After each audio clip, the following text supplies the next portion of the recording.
कि मोदी सरकार ध्यान बंटाती है, रोज नए शिगुफे छोड़ना, रोज नए इवेंट्स करना, रोज हेडलाइन मैनेजमेंट करना। तो सवाल उठता है और बड़ा जायज और वाजिब सवाल है, वो क्यों करती है? किस मुद्दे से ध्यान बटाने के लिए किया जाता है?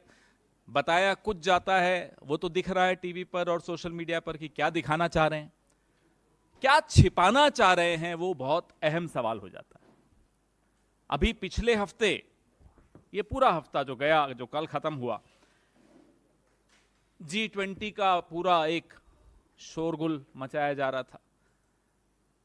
G20 का इधर शोरगुल था, सब कुछ ढका जा रहा था, सब कुछ छिपाया जा रहा था। तो हमने पता लगाया कि साहब क्या क्या छिपाया जा रहा है। तो G20 की आड़ में LG 420 छिपाया जा रहा था।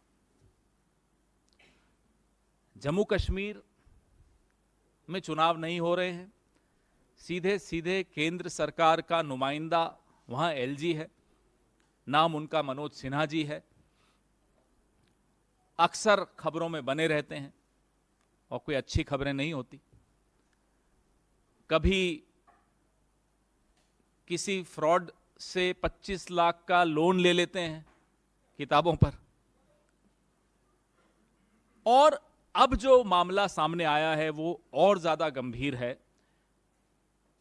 13,000 करोड़ रुपए का गबन का भ्रष्टाचार, जल शक्ति या जल जीवन, जो भी आप उसको नाम देना चाहें, और तो और एक अधिकारी जो कि दलित परिवार से आता है, गुजरात काडर का है, डेपुटेशन पर जम्मू कश्मीर में है, नाम अशोक परमार है, IAS है, विसल ब्लोअर है। वो लगातार चिट्ठियां लिखता है, लगातार फ्लैग करता है, लगातार ध्यान आकर्षित करता है प्रशासन का कि साहब ये गलत हो रहा है, बिना टेंडर के हो रहा है, बिना प्रक्रिया का अनुकरण किए हो रहा है। साल में 4-4, 5-5 बार उसका हस्तांतरण हो जाता है, उसका स्थानांतरण हो जाता है, उसका ट्रांसफर हो जाता है। 4-4 बार। न केवल उसका स्थानांतरण होता है, उसको भरी मीटिंग में स्वयं LG द्वारा अपमानित किया जाता है। विसल ब्लोअर के साथ तो ये हालत। और जिन अधिकारियों का वो नाम लेता है, उन अधिकारियों को प्रमोशन मिल रही है। तो अब आपको समझ में आता है कि ये हेडलाइन मैनेजमेंट क्यों किया जा रहा है, क्यों ये इवेंट मैनेजमेंट होता है, क्यों आपके मालिकों पर इतना दबाव होता है कि साहब ये नहीं, ये चलाओ। इतने फोन तो आपको अपनी धर्मपत्नी नहीं करती होगी, या आप अपनी धर्मपत्नी को नहीं करते होगे जितने फोन हरेन जोशी के आ जाते हैं आपके मालिकों के पास। कभी सुना है अपने? हर 1 घंटे में मैसेज आ रहा है, ये हेडलाइन ये ठीक नहीं है, इसमें कॉमा ठीक नहीं, इसमें फुल स्टॉप ठीक नहीं, इसमें उसका नाम गलत है। इतना हस्तक्षेप अगर मीडिया में हो रहा है तो अब समझ लीजिए कि क्यों हो रहा है। वो नहीं चाहते कि आप इस तरह के जो कांड हो रहे हैं वो जनता के सामने आए, वो मीडिया ऐसे स्कैम्स को, ऐसे घपलों को, ऐसे भ्रष्टाचार को सबके सामने लाए। घोटाले की एक क्रोनोलॉजी है जो मेरे सहयोगी संजीव थोड़ी देर बाद आपको सर्कुलेट करेंगे। बहुत सारे एनेक्शर्स हैं उसमें, फाइल नोटिंग्स हैं, सब कुछ है इसमें। तकनीकी मंजूरी और प्रशासनिक अनुमोदन के बगैर कैसे निविदा टेंडर निकाला जाता है, ये सारे मिनट्स हैं, सब कुछ इसमें है।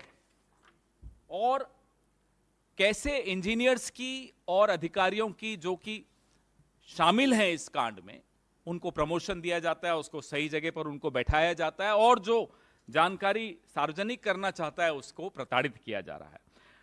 अनियमितताएं बाहर न आए उसके लिए योजनाओं को बांट दिया जाता है, क्लब करने की जगह अलग अलग कर दिया जाता है। और कॉम्पोजिट टेंडर की एक प्रथा थी, उसको कैसे त्याग दिया जाता है, वो सारा खुलासा ये जो अशोक परमार हैं इन्होंने सार्वजनिक किया, विसल ब्लोअर बने, उनके साथ क्या हुआ मैंने आपको बताया ही है।